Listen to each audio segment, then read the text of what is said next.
All right, welcome back to the channel. I'm Coach DuWayne Campbell, track and field coach. And today we're going to talk about 3 things that you can do that will have an immediate impact on your sprinting. And by your sprinting, I mean your top end sprinting or your max velocity sprinting.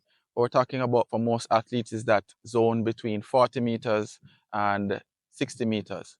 So the first important thing that you can do, right?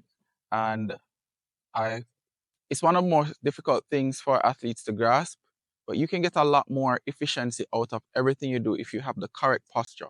And we're talking about the correct posture is our alignment from the ground up. So if we're sprinting and we're in what I like to call broken lines, meaning the hips are forward or the head is, or the shoulders are forward or the hip is tilted backwards like this, then the posture is off. And what's going to happen is you're going to have energy leaking all over the place. You're going to end up with a lot of weird pains that pop up in either the ankle, the knees, the hips, or the lower back, or sometimes leading all the way up to the mid back. Right? So the very first thing you want to do is to make sure that your posture is spot on in all the exercises that you attempt to do in your warm-up, in your main exercises, in your cool down, in your sprinting, in your tempo runs. You try and maintain posture, try and maintain that correct posture throughout all your activities. That will have an immediate impact in not only your ability to attain your top speed, attain it much easier, but also to maintain it for a longer period of time. The second critical thing that can immediately improve your sprinting is to move away from a butt kick or curling action as your first movement of the foot off the ground. So typically what we want is for the foot, typically what happens in a lot of novice sprinters is the first thing that they do in taking the foot off the ground is to curl it behind like this and then try to bring it forward. And that's 2 actions. That's super slow, right? What you really want to do is to pop the thigh immediately as you're curling the heel to the butt. So it's more, instead of doing this, which leaves you in a trapped in rear side mechanics, what you want to do is to pull the knee forward by popping at the hip first and closing the gap between the heel and the thigh at the same time. So it's the action is more like this. So the incorrect action here and the correct action is here.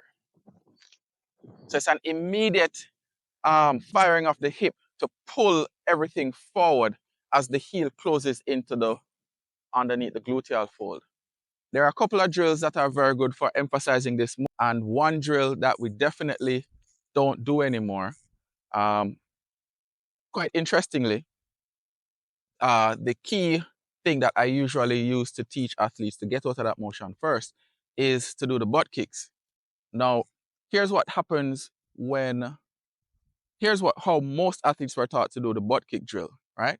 So they're usually doing a drill.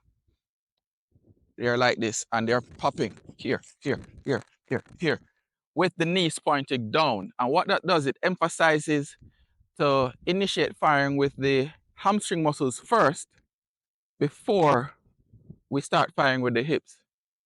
I call that the primary school butt kick, all right? And the key things is to start teaching athletes the high school butt kicks, as I like to call them. And the high school butt kicks are when you kick your butt. So it's the same action or the same emphasis of kicking your butt, except you're not trying to kick back here. You're trying to kick your butt right under here. So it's here, here. All right. And typically I'll try to teach them first just standing. They hold on to something stable, put the hand right underneath the gluteal, right here, right underneath the glutes, and kick upward here.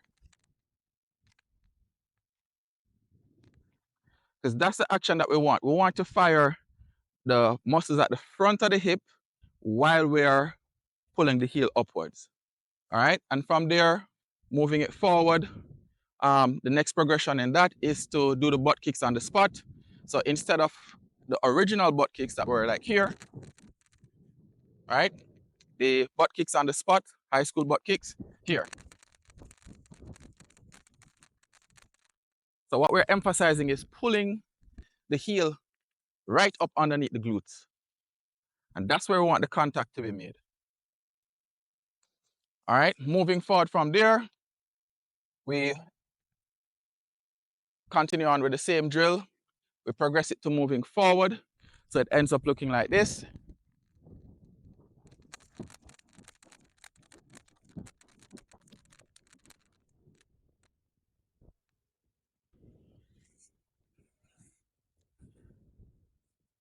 And as you can see, it's almost, as you can see, it's a hybrid between the knee lift or high knee drill and the original butt kick drill.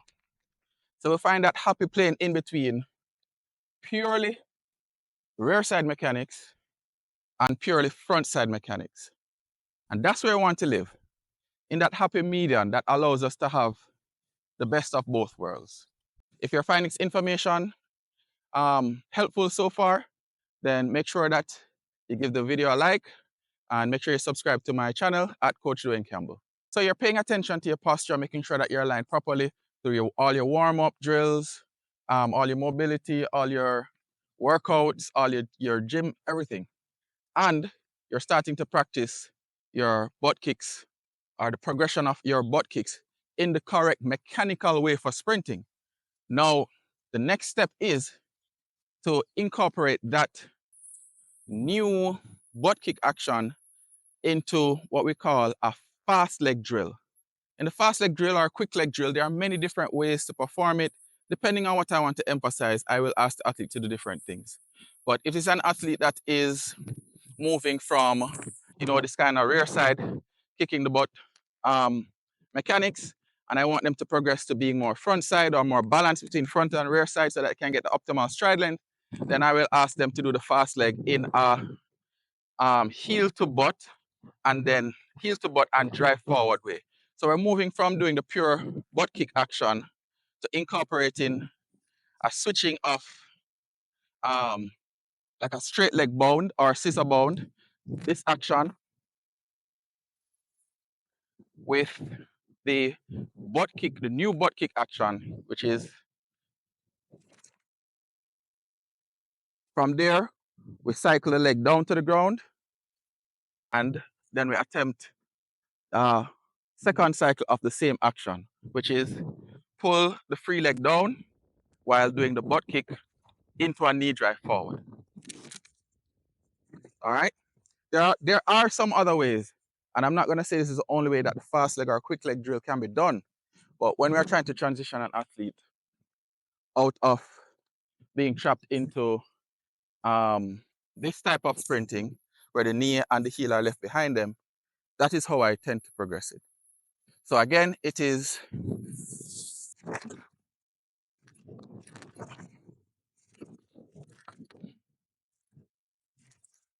an athlete is pulling the heel to the butt while the knee pops forward, and then the knee continues to drive even more forward before it steps down and switches back to the original straight leg or scissor bound action on the contralateral side. Of course, we'd practice on both sides. So we'd practice with quick leg on the left, quick leg on the right, and then we practice variations of either going right leg, switch left leg, switch right leg, switch left leg. We'd practice 3 on the right, 3 on the left, just adding more complexity to the drill in order to challenge athletes' coordination and try to challenge their mastery of the mechanical changes that we want to see. If you're enjoying the content so far, I'm going to ask you to make sure that you give the video a like, subscribe to the channel. I'm going to be putting out new videos every week. They premiere on Sundays. So every Sunday at 8 a.m. a new video will premiere to help you with your sprinting, your jumping, or your hurdling. And the final drill, or the final tip that I want to share with you today, is a mix or a flashback to the previous video that I posted earlier this week, which is combination drills of dribbles and technical runs. Now, as I explained in the previous dribble, I'll drop a link to it in the description of this video description. The dribbles is an abbreviated sprinting gait, and what we do is we try to get the athlete to pull the leg forward and be more front side in their turnover of the legs. And what we do is we will bleed the high knee dribble or shin dribble into a technical run, so that the transference of the athlete moving from being completely front side and then breaking into their run about 20 meters out actually causes them to carry over the technical improvements from the dribbles into their running. And quite often I will just move into the program after that, because that's what I want them to carry through the entire max velocity day once they've completed those drills. So here's a demonstration of the high knee dribble.